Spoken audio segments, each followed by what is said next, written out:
ટેલ મી Y. Offline શિક્ષણ દરમિયાન મેં તમને એમના સ્પેલિંગ ક્લાસની અંદર લખાવેલા છે. હવે આપણે ત્યાંથી આગળ વધશું. એક્ટિવિટી 1 આપેલી છે, see the picture and select the answer. ચિત્રો આપેલા છે અને ઓપ્શનવાળા પ્રશ્નો પણ આપેલા છે. તેમાંથી સાચો જે જવાબ હોય તે ગોતીને લખવાનો છે. First, why is it happy? એ છે because it is raining, B it has no leaves, and C because children are playing around it. તો ચિત્રને જુઓ. ચિત્રમાં શું થઈ રહ્યું છે? તો કે કારણ કે વરસાદ આવી રહ્યો છે. બીજો ઓપ્શન છે ઇટ હેઝ નો લીવ્સ, તેના પર પાંદડાઓ નથી. અને ત્રીજું છે because children are playing around it, કારણ કે તેની આજુબાજુમાં છોકરાઓ રમી રહ્યા છે. તો એમાંથી જવાબ શું આવશે? તો કે સી આવશે, કે તેમની આજુબાજુમાં છોકરાઓ રમી રહ્યા છે, તેથી તે ખુશ છે. Second, why is it sad? તે દુઃખી શા માટે છે? A because people want to water it, B because some people want to cut it, and C because children like it. શું પેલું? તો કે કારણ કે બધા લોકો તેને પાણી પાઈ રહ્યા છે, બીજા લોકો તેને કાપી રહ્યા છે અને ચિલ્ડ્રન તેને ગમે છે. તો એમાંથી શું આવશે? તો કે because some people want to cut it. તેને કાપી રહ્યા છે તે માટે તે ઉદાસ છે. ત્રીજું છે વાય ઇઝ ઇટ એંગ્રી? તે ગુસ્સે શું કામ છે? A because children like it, કારણ કે બાળકો તેને ગમે છે. Because children throw stone at it, બાળક તેને પથ્થર મારે છે. C because it has no leaves, કારણ કે તેમને એક પણ વૃક્ષ છે નહીં. તો એમાંથી જે જવાબ આવે છે તે છે because children throw stone at it, કારણ કે બાળક તેને પથ્થર મારી રહ્યું છે. હવે આગળની એક્ટિવિટી જોઈએ. એક્ટિવિટી 2 છે, see the picture and complete the dialogue. ચિત્ર જોવાનું છે અને તેની નીચે આપેલો જે આ ડાયલોગ છે તેને આપણે કમ્પ્લીટ પૂરો કરવાનો છે. ચિત્રમાં ઘણા બધા નામો આપેલા છે. એમાં કોણ કોણ વ્યક્તિઓ છે તે જોઈએ આપણે. અમિત, કરણ, બિનિતા, વિરલ, પાયલ, અંજુ, નરેશ અને લીલા. આ આટલા વ્યક્તિઓ જે છે એ Vrunda's birthday party she was in tears. Vrunda તેના જન્મદિવસની જે પાર્ટી છે ત્યારે તે રડે છે. હવે તે શું કામ રડે છે? તે આ અલગ અલગ કલરની અંદર અલગ અલગ સેન્ટેન્સીસ આપેલા છે તે બધા જોઈ અને આપણે તેનો ડાયલોગ જે નીચે આપેલો છે તે પૂરો કરવાનો છે. નીચે આપેલું છે વાય આર ધે લેટ? શું કામ તે લોકો મોડા પડ્યા? Today is Vrunda's birthday? આજે વૃંદાનો બર્થડે છે. She invited all her friends? તેણે દરેક મિત્રને ઇન્વાઇટ એટલે કે આમંત્રણ આપ્યું છે. The party began at 9 PM but Vrunda was in tears. Party 9 વાગ્યે શરૂ થઈ છે પરંતુ વૃંદા હજી રડે છે. Why was she in tears on such a good day? આટલા સુંદર દિવસ છે પરંતુ તે શું કામ રડે છે? Because nobody was present at the party. કારણ કે કોઈ એની પાર્ટી જે હતી એમાં આવ્યું ન હતું. At 9:50 Binita walked in a hurry. 9:15 થયા ત્યારે બિનિતા એ જલ્દી ત્યાં આવી. Binita says oh dear I am sorry. બિનિતાએ કીધું કે ડિયર મારી ભૂલ છે, માફ કરજે. Vrunda says where are you late? Why are you late today at my party? તું શું કામ આજે મોડી આવી છો? મારી પાર્ટી છે આજે. Binita says oh I was so confused in selecting a gift for you.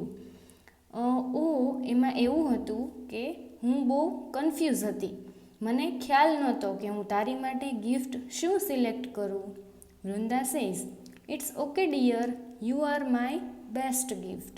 વૃંદાએ કીધું કે કાંઈ વાંધો નહીં ડિયર, તું જ મારી બેસ્ટ ગિફ્ટ છે.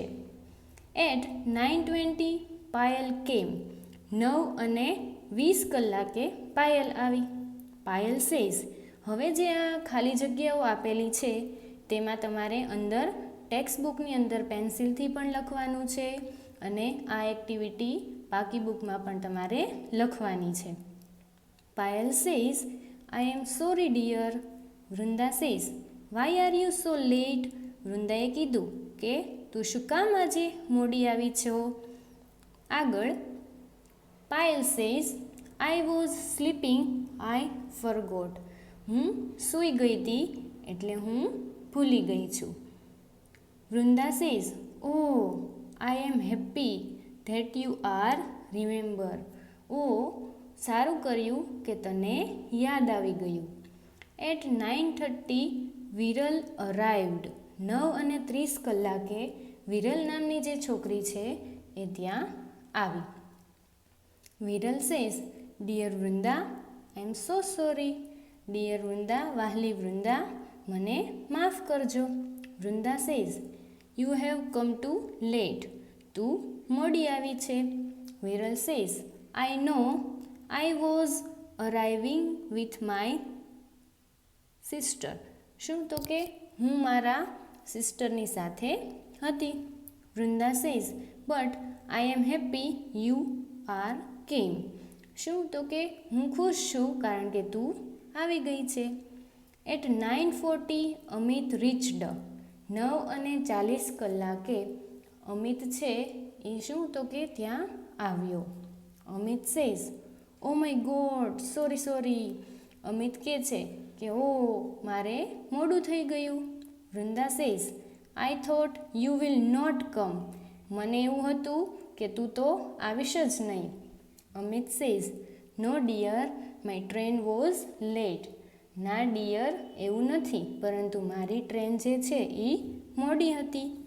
Vrinda says, I C, no problem. વૃંદાએ કીધું કે કાંઈ વાંધો નહીં, તું આવી ગયો એટલું મારા માટે ઘણું છે. At 9:45 Naresh entered. 9:45 કલાકે નરેશ નામનો જે છોકરો છે એ ત્યાં આવ્યો. Naresh says, I am sorry, I know you are very angry. મને માફ કરજે, હું જાણું છું કે તું બહુ બધી ગુસ્સામાં છે. વૃંદા સેઝ, યસ આઈ એમ એટલે હા હું છું. યુ આર લેટ, તું મોડો છે. Naresh says, yes but my boss gave me some more work to do. મારો જે બોસ છે, કંપનીમાં કામ કરતો હશે એટલે જે બોસ છે એમણે એને ઘણું બધું કામ આપી દીધું હતું એટલે મારે મોડું થયું. Vrinda says, okay, welcome. તો આવી સરસ મજાની વૃંદાની જે બર્થડે પાર્ટી છે એની અંદર આ બધા લોકો આવ્યા હતા. પરંતુ બધા લોકો કેવા હતા તો કે મોડેથી આવ્યા હતા. કંઈક ને કંઈક એ લોકોને પ્રોબ્લેમ્સ નડી હતી એટલા માટે તે લોકો મોડેથી પહોંચી શક્યા. પરંતુ વૃંદાની બર્થડે પાર્ટીમાં ન આવ્યા એવું નથી બન્યું. હવે આપણે આગળની એક્ટિવિટી 3 એટલે કે 3 એ સમજવાની છે.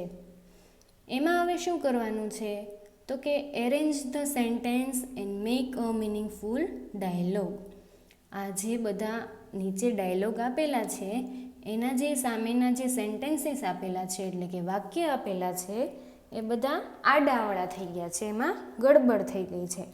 તો હવે આપણે ગડબડને સોલ્વ કરવા માટે એને વ્યવસ્થિત રીતે લાઈનમાં ગોઠવવાના છે. હવે એને લાઈનમાં ગોઠવવા માટે પહેલું છે તો કે children says because I want mangoes. જે ચાઇલ્ડ છે એને શું તો કે મારે કેરી જોતી છે. જ્યુસ જ્યુસ બોલે છે શું? તો કે why do you want me, મને કોણ પીશે? Mango says why do you want me, મને કોણ પીશે? Child says because I want to make juice. Child says because you have vitamin A. Mango tree why do you come here? Vitamin A. Why do you want me? Child because you are healthy. Mango tree so take the mangoes. આવી રીતે બધા વાક્યો અલગ અલગ આપી દીધેલા છે. હવે આપણે એને લાઇન ટુ લાઇન જોવાના છે. આની અંદર મેં નંબર તો આપેલા છે, પરંતુ એકવાર ફરીવાર હું તેને સાચી રીતે ગોઠવીને બોલું છું. તમે બધા ધ્યાનથી સાંભળજો. ફર્સ્ટ આવશે mango tree says why do you come here. જે આંબાનું ઝાડ હતું તેમણે પૂછ્યું કે તમે અહીંયા કેમ આવ્યા છો? ચાઇલ્ડ કહે છે, child says because I want mangoes. જે બાળક છે એ એમ કહે છે કે મારે કેરીઓ જોતી છે. Mango says why do you want us. તારે કેરીઓ શું કામ જોતી છે? Child says because I want to make juice. મારે તેનું જ્યુસ બનાવવું છે. Juice says why do you want me. તારે મને શું કામ પીવું છે? Children says because you have vitamin A. કારણ કે તેમાંથી મને વિટામિન એ મળશે. Vitamin A says why do you want me. તારે મને શું કામ જોઈતું છે? Child says because you are healthy. કારણ કે તેનાથી હેલ્ધી એટલે કે સ્વચ્છ બનાશે, એકદમ સ્વાસ્થ્ય એમાંથી સારું રહેશે. Mango tree says so take the mangoes. તો તું મેંગો લઈ જા. આવી હતી આપણી એક્ટિવિટી 3.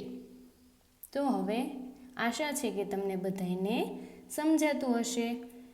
હવે આપણે ત્યાંથી આગળ ચાલીએ. જોવાનું છે એક્ટિવિટી 4. એક્ટિવિટી 4 છે એમાં એ આપેલું છે, એ સુધી આજે આપણે કરવાનું છે. રીડ ધ પેરેગ્રાફ એટલે પેરેગ્રાફ આપણે વાંચવાનો છે અને એનું ગુજરાતી સમજવાનું છે. Kartik came from school. Kartik સ્કૂલેથી ઘરે આવ્યો છે. He was happy. તે બહુ ખુશ છે. હી હેડ અ ટ્રોફી ઇન હિઝ હેન્ડ. તેના હાથમાં એક ટ્રોફી છે.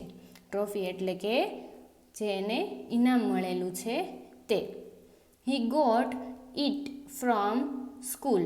તે તેને તેની સ્કૂલમાંથી મળેલું છે. There was a science fair at school. તેની શાળામાં વિજ્ઞાનનો મેળો હતો. He won the trophy. તેમાં તેને આ ટ્રોફી જીતવામાં લાગી હતી. He was the best speaker at the district level election competition based on science theme.